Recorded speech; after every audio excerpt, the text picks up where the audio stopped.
Et coucou tout le monde, on se retrouve pour la vidéo du budget prévisionnel du mois de juillet. Alors je la tourne juste après le bilan de la semaine 3. Donc voilà, c'est la même configuration. Donc voilà, ne vous inquiétez pas, vous ne vous êtes pas trompé de vidéo.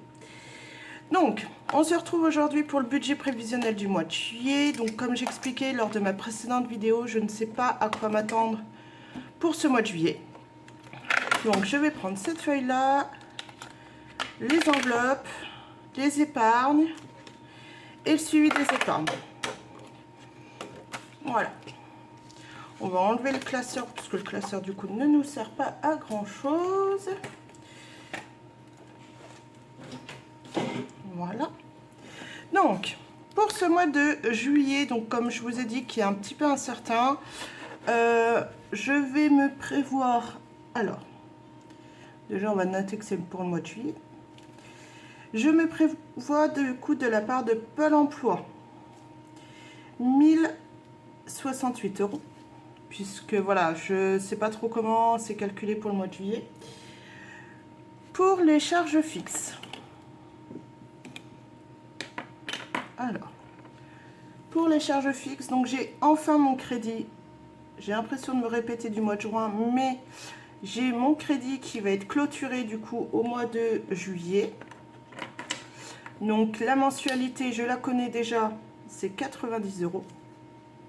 Alors je sais pas si le rouge il fait bien, j'ai pas l'impression. Donc on va faire en noir. J'avais prévu que le rouge ne fasse pas aussi bien que ce que je voulais. Alors 80, voilà, je fais des bêtises, ça commence. Excusez-moi si je vous fais bouger un petit peu.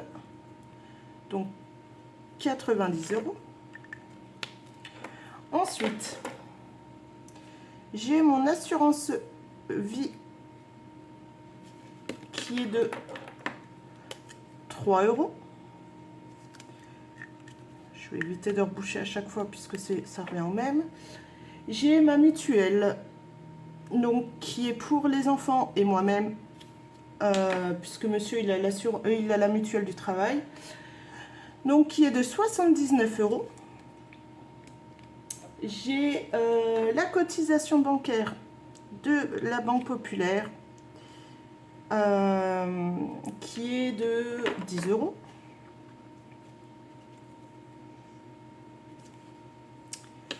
J'ai Free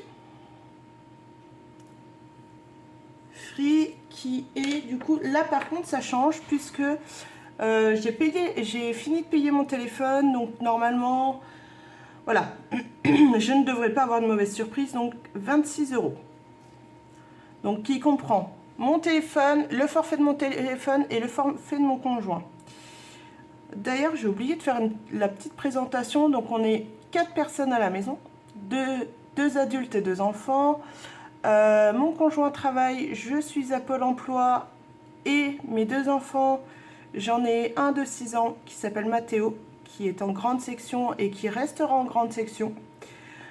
Et le deuxième, j'allais dire le petit dernier, oui c'est le petit dernier mais c'est également le deuxième, qui va sur ses 3 ans et qui rentre à l'école en septembre. Comment je m'organise? Alors, monsieur a son compte, il s'occupe de son compte, il paye tout ce qui s'occupe de la maison. Donc, loyer, électricité, eau, sa voiture, son essence, son assurance voiture, assurance maison.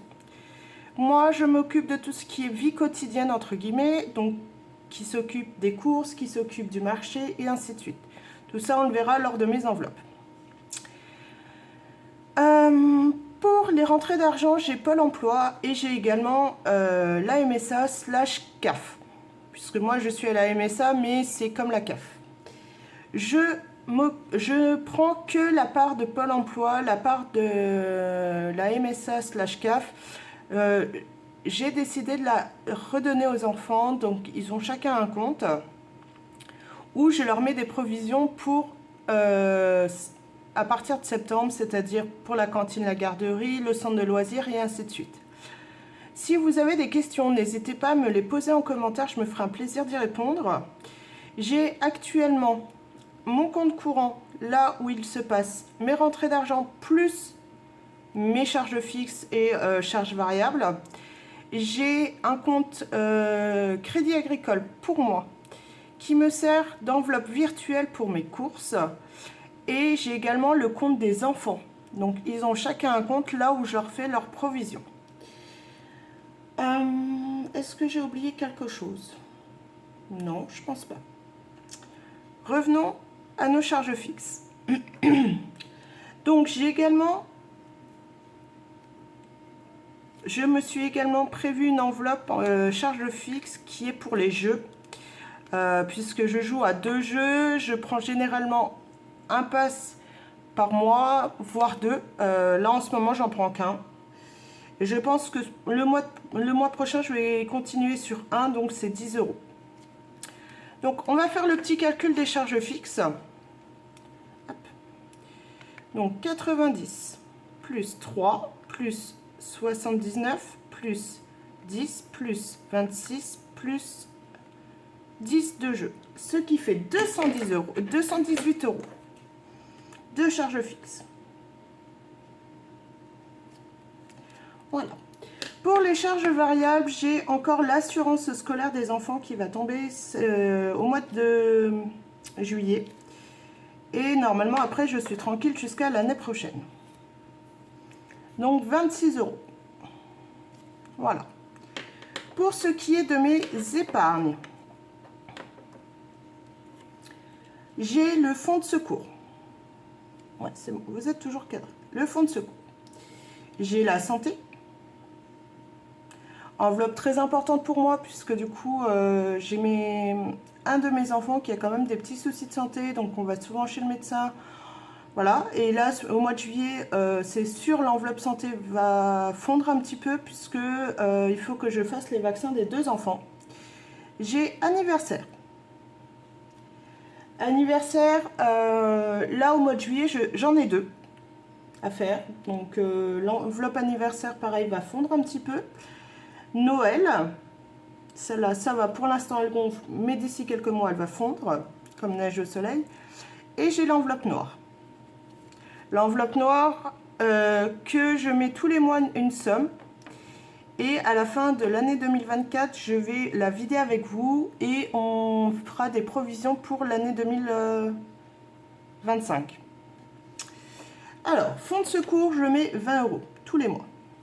Santé, 20 €. Anniversaire, 20 €. Noël, 20 €. Voilà. Pour l'enveloppe noire, c'est le dé qui détermine combien je vais mettre dans l'enveloppe noire. Ça va de 1 à 20. Donc, on va le faire ensemble. Alors, je ne sais pas si vous voyez. Alors, je vais cacher un petit peu les autres sommes. Voilà, 17 €. 17 € à mettre dans l'enveloppe noire. Donc pareil, on va faire le petit calcul. Donc là, ça va assez vite. Il y en a pour 97 €. Voilà. Donc là, c'est bon. Et pour les enveloppes, on viendra mettre le total à la fin quand on aura tout réparti les enveloppes, puisque le mois dernier, ça a été un petit peu le bazar pour moi. Donc, pour les enveloppes, je vais vous expliquer comment je fonctionne. Donc, il y a les courses qui est en virtuel. Voilà. Entretien hygiène. Donc, celle-ci, c'est une que ça fait... donc là, on est sur le 2e mois où j'essaye. Le mois dernier, j'étais assez contente. Donc, on va voir ce mois-ci ce que ça va... Enfin, le mois prochain, ce que ça va donner. La boucherie. Qui était également une enveloppe au mois. Puisque tout dépend selon ce que j'ai envie de prendre en viande. Pharmacie, qui est également une enveloppe au mois, mais si on ne l'utilise pas, repart dans l'épargne santé. Shopping. Donc cette enveloppe-là, très clairement, je l'annonce tout de suite, au mois de juillet, je vais la remplir, mais pour la vider quasiment direct. Puisque les soldes arrivent, il faut absolument que j'y aille. Et ensuite, marché et tabac, qui sont 2 enveloppes qui sont à la semaine.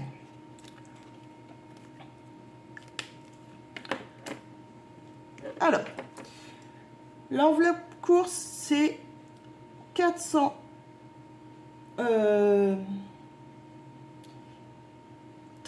€ par mois.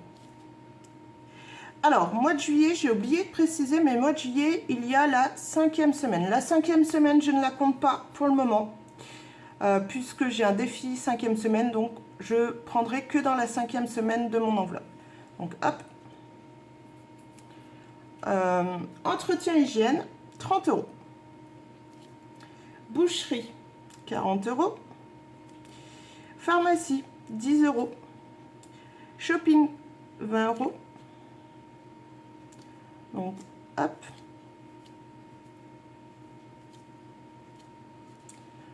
Tout ça, c'est des enveloppes au mois qu'on videra en fin de mois. Ensuite, marché, 10 € par semaine. Ce qui fait un total de 40 €. Tabac, car oui, je suis fumeuse, malgré que j'essaye d'arrêter, mais c'est compliqué. 20 € par semaine. Ce qui fait un total de 80 €. Je vais me le noter là pour éviter de faire des bêtises quand je vais faire mon total. Donc là, on va faire le total des enveloppes. Donc 430 plus 30 plus 40 plus 10 plus 20 plus 40 plus 80. 650 €. C'est bien ça. Donc là, on va le reporter du coup dans mon petit tableau. Donc 650 €. Ensuite, ce qu'on va faire, c'est l'état des lieux de mon compte Banque Populaire à la fin du mois de juin. Donc, pour ceux qui viennent d'arriver, j'ai un découvert de moins de 800 € qui est autorisé. J'essaie de le remonter un petit peu tous les mois, sachant que, alors, je suis en pleine réflexion. Mais une fois que mon crédit renouvelable sera terminé d'être remboursé, je pense que les 80 € de base que je suis censée garder pour le crédit vont essayer de rembourser mon découvert. Mais ça va venir, c'est en pleine réflexion. Donc pour l'instant, on reste comme ça. Donc ne sachant pas là, à l'heure actuelle où je vous parle, comment est mon compte, je vais marquer que je suis à moins 800. Voilà. Mais je sais que je suis un petit peu plus, enfin, un peu plus haut dans le sens où je dois être à moins 750. Mais bon, voilà. On ne sait pas de quoi demain est fait, donc pour l'instant, je préfère noter moins 800. Donc, sur ma calculatrice, je vais noter moins 800 plus 1068 €. Ce qui ferait que du coup, je serai à 268 €. Donc, par contre, rentrée des revenus, on va noter 1068 €. Les totaux. Donc, je vais juste me noter ici en petit brouillon 268 €. Ça, c'est l'état des lieux de mon compte. Donc, 218, je vous rappelle, de charges fixes, plus 26 d'assurance scolaire, plus 97 € d'épargne, plus 650 € d'enveloppe. Ce qui ferait que du coup, ça me ferait 991 € de dépenses. Donc si on fait 268, puisque je vous rappelle, si je fais moins 800 plus 1068 €, je suis à 268 €, plus 268 € sur mon compte, moins 991. Ce qui ferait que du coup, je finirai mon compte à la fin du mois de juillet à moins 723 €. Moins 723 €. Voilà.